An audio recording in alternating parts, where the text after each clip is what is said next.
Greetings everyone, and welcome to part 32 of Twilight Princess. And we are starting our 4th dungeon of this game. And of course we have to get the establishing shot here. Yeah, I gotta see the layout of this place. And are those skulls on spikes there? Ugh. Anyway, this place is called the Arbiter's Grounds, and it's a prison. Yeah, this place is a prison. That has since become haunted with creepy stuff. Ugh. I mean, seriously, what is with Hyrule and these prisons? In Ocarina of Time, there was the Shadow Temple, located near Kakariko's graveyard, and it was a prison for some of Hyrule's war criminals and whatnot, and there was a whole bunch of torturing devices there. I mean, invisible places, skies, all sorts of giant guillotine-like things. It's like, ugh. I mean, seriously. And then we have this place right here. Look at that. Look at that. I believe those are skulls on spikes. I think. I can't really tell, but seriously. Hyrule, do you have some kind of torture fetish or something? Really? I mean, oh my god. Ugh. And now this place is haunted too, with all sorts of creepy things. I mean, seriously, we got these little pygmy Stalfos right here, but I mean, they're no problem, but still, ugh. All right. First of all, the main gimmick is, well, it is a haunted desert area, and instead of it actually being a more creepy-like place, it takes its cue from those temple movies, kind of like Indiana Jones or The Mummy. Yeah, you know, The Mummy that starred Brendan Fraser. That's a good movie. I mean, I like it if you like some mindless entertainment, but I'll get more into that in a bit. Yeah, the main thing you want to worry about here is quicksand. Yeah. I mean, you don't immediately sink in the quicksand, but if you linger too long and get to a certain point, you will automatically sink, and Link's hands will go flailing. It's like, oh, oh, oh. And yeah. Alright, these things right here, these are called poison mites, and all they do is they slow you down. They just make you move slower. They're not really a threat. But they remind me of scarabs, especially the ones from those mummy movies. But, ugh. And, ugh. Good thing they don't eat Link, and that would be terrible. Anyway, here's some lantern oil if you need to refill your lantern or get a bottle with lantern oil because, well, in here, for example, it will be dark, and we need to see in the lantern because there are some quicksand areas here, along with these mini Stalfo things. These things are actually known as the Stalkins, and they're not really that much of a threat. They just, well, pop out of the ground and try and stab Link with their spears. I mean, there's no real threat of those at all. And by the way, the Stalfos that we all know and hate, they're here as well. In fact, we will meet one of them later on in this video. Yeah, so what you want to do here is kill all the mini Stalfo things that get in your way and light two torches to open the gate so we can proceed on forward. Here we go. Again, be careful. Quicksand. That'll be ugly. Alright. Now, as soon as you go through this door right here, immediately change into wolf mode. Trust me on this. You want to change into wolf mode because, well, you'll see why. Trust me. We'll be reintroduced to a familiar gimmick.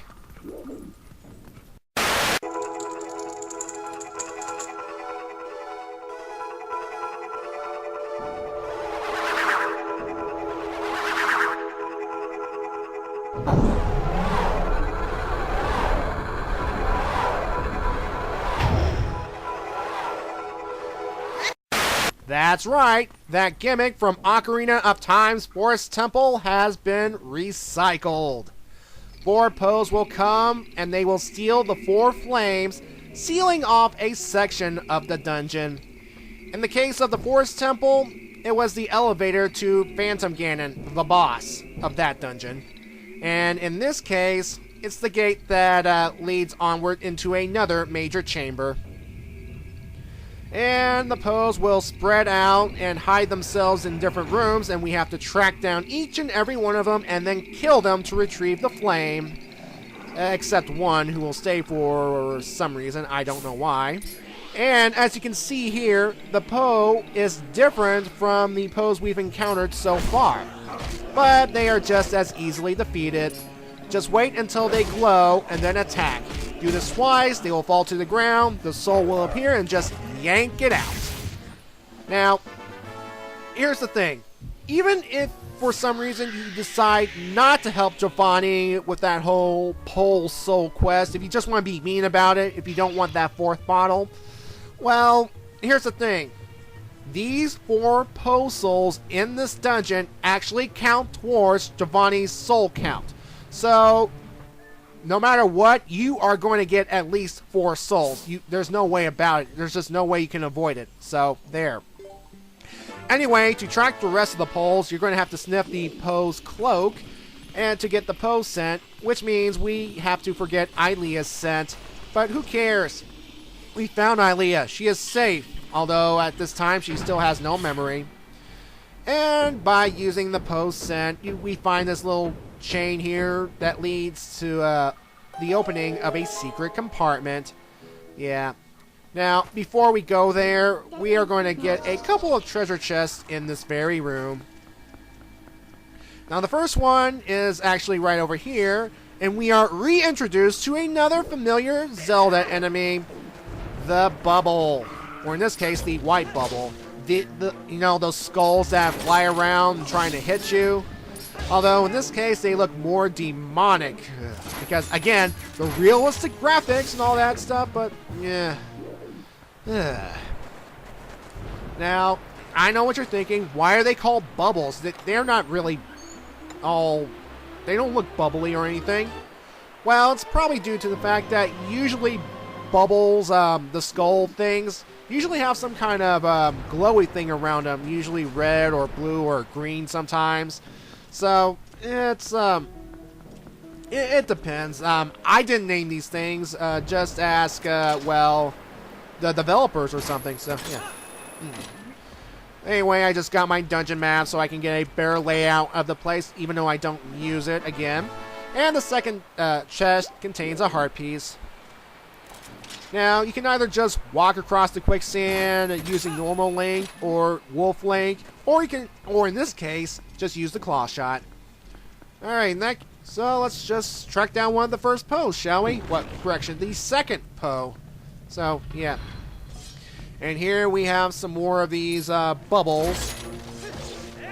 Those demonic demon faces. Alright, now this room, it's an interesting gimmick. What we have to do here is just grab a hold of this lever thing right here, this giant lever, and the room will move upward, and that's nice. Or the room will turn around, so yeah. This enemy right here. This enemy. I have to talk about this enemy right here that I just killed. That was... Well, let me put it this way.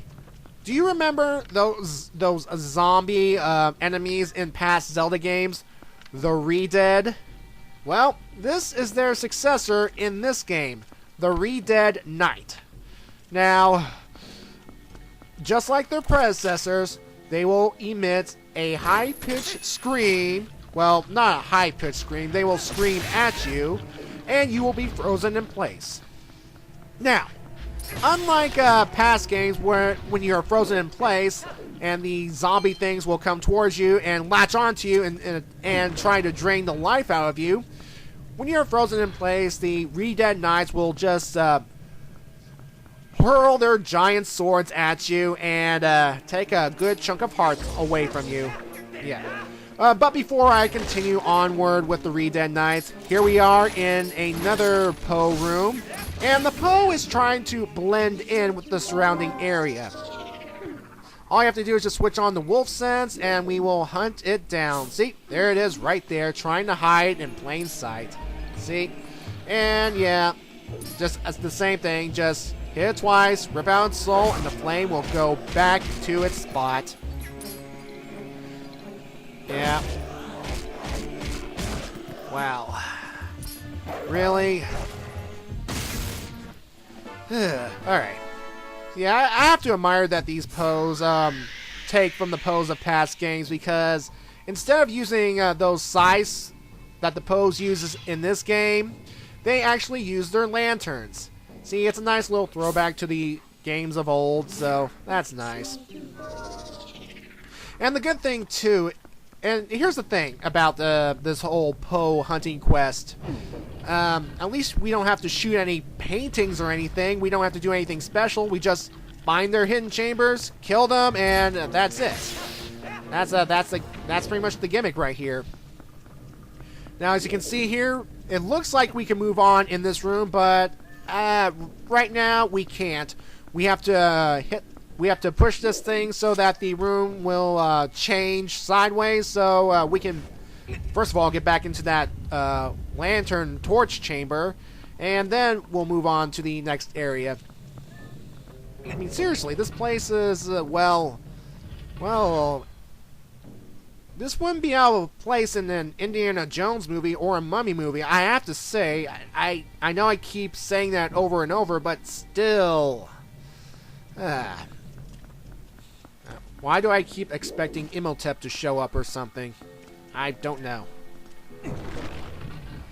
Anyway, here we are. We were just in this room earlier, but now we can go to some other places because, well, we turned the pillar thing to move the walls, so yeah, that's pretty much the gimmick of this room. Now, this area right here, well, there's some quicksand, there are some bubbles, and some other unsightly things. There are sandworms here that can annoy you. Yeah. And there are these things right here. Spike pillars that pop out of the ground when you least expect it. Although, if you walk slowly, you can avoid them, no problem. Just take your time. Don't go rushing into things. You should be alright. And come on, there we go. And yeah, these things can be a little shocking, but yeah. I'm not taking a chance with the quicksand, so yeah. Alright, around here, you just need to pull this block to that little groove over there on the left. It's no problem. Not only it will provide you with a nice a way past the stairs, it will also allow you to grab a chain that will allow you to pull this giant chandelier upward. And we need to do that in order to go forward. Now, I don't know what's the deal with that whole rolling spike thing. I mean, it doesn't come out to attack me or anything, so yeah. I'm guessing it's because there's a skull on it that's preventing it from, well, moving forward, but I don't know. And of course I'll screw this up a couple more times, but it's all good. It's all good. I mean, you gotta be quick because the chandelier will fall fast, and you don't want to get crushed underneath it. It's not good. Alright, let me go back to the subject of the Re-Dead Knights. Okay, as I was saying before, Re-Dead Knights, just like their predecessors, will freeze you in place, and using that moment of paralysis, they will essentially hit you with those giant swords, and they can hurt. They can hurt a lot. But, in a way, I kind of prefer that to that whole, their previous concept of them, well, essentially freezing you and then attempting to, essentially raping you of your health. I mean, there's something more, I don't know, dignified to being hit with a sword than to being raped. I mean, if I get raped by a Re-Dead, I mean, afterwards I would feel so violated and stuff. That's why I prefer to attack Re-Dead in past games from a distance. I would use swords. Well, not sword. Bows and arrows, bombs, those kind of things. But, But here, at least I get a sense of dignity right here. And there is a chance you can get some pot shots off before you get frozen, like right here. But if you know some hidden skills, you can take these guys out no problem. Whew. Yeah, like I said, more dignity to being hit with a sword than being lashed onto and being bitten on, because, ugh.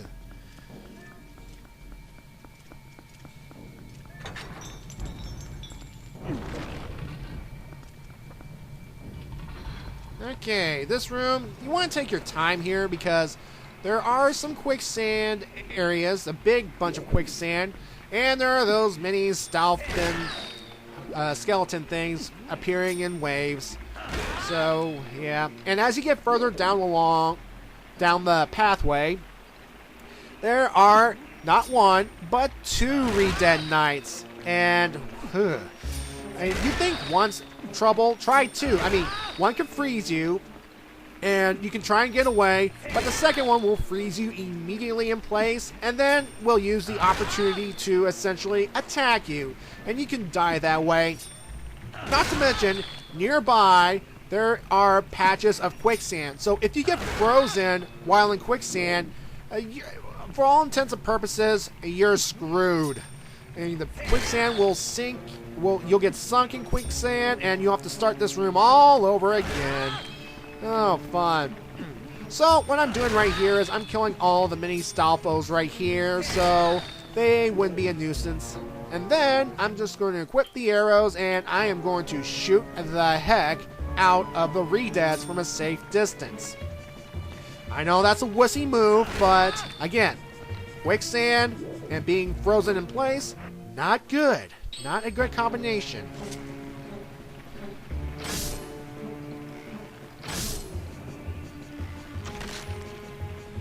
Die, you stupid thing. And of course, I have to wait for more of these things to die, so... there we go. You know, and these Re-Dead Knights somehow, for some strange reason, remind me of that one Silent Hill character, Pyramid Head. I mean, of course, they have giant knives, and they drag all over the ground, and their knives can cause major damage, but... who cares? I killed the last Re-Dead Knight, so... yeah. Alright, our third Poe is actually right here in this room. What we have to do is go to wolf mode, dig out this chain right here, and pull it to reveal the Poe's hidden chamber. And then we just kill it the exact same way. Now, I have to be honest, what makes these Poes special? I mean, aside from the fact that, well, they are wearing robes and they are much bigger than the other Poes, but, yeah. But, they're still defeated just like that. Wussies.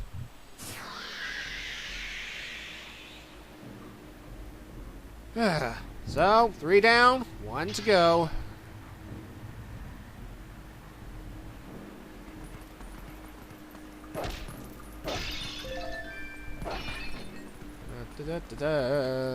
Alright. Now here's the thing. While in wolf mode, Minna will be the one to open the doors with her prehensile hair that she can use in the shape of a hand. Even though she's a much nicer person, that's still kind of creepy. And here's the thing. Once we get the small key here, the room will go dark, and Minna will start to act funny and oh. And yeah, that's why. Ghoul rats, ghost rats. And if these things make Minna terrified, if Minna's having a problem with these things, then okay, yeah, we gotta kill them. Although their only purpose is to slow Wolflink down because, well, we can't exactly make the jump while these things are attached to Wolflink. So, but still, to have Minna, who loves the shadow, be creeped out by these things, something's not right. Huh. Anyway, we are in the upper area of the flame room. And yeah, go back to your home, Flame. Go back to where you belong. There you go. Nice, Flame. Alright.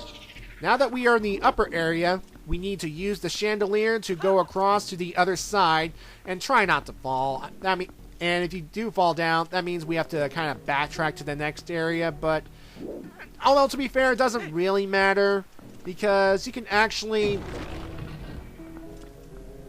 Well, actually it does kind of matter because if I recall correctly, you have to do a little gimmick here with the... Yeah, with this block right here. You see this block here? It's kind of blocking your path of a tunnel. And we need to push it forward until it fits into the groove right here. And not only does it unblock a tunnel and leads Link to climb up, it will allow Link to grab the chain here to lift the chandelier so that we can move onward. Now, you want to be careful. Those annoying sandworms can actually leap up this far and hit you. Like so. Ow. Stupid sandworm. Yay, red rupee. Money. Money is always good.